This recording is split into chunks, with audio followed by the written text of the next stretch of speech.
all, you are expected to know about the technical aspects of power systems. While your safety remains utmost important, you are also expected to know what goes into the protection of these power systems.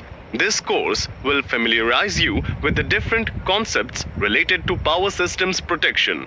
This course is divided into 3 parts. Part 1 deals with the basics of power systems protection that include nature of faults, qualities and basic principles of protection, and the components of protection.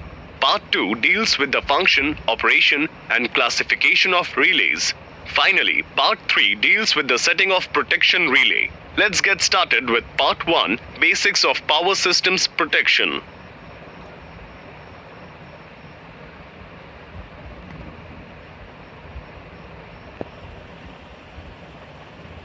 Let us take a look at the objectives of this course. By the end of this course, you will be able to define power system protection, explain the significance of power system protection, define protection relay, define the nature of faults, explain the causes and consequences of faults, explain a few abnormal conditions arising from different types of faults, explain the essential qualities of protection, explain the basic principles of protection, list and discuss each component of protection.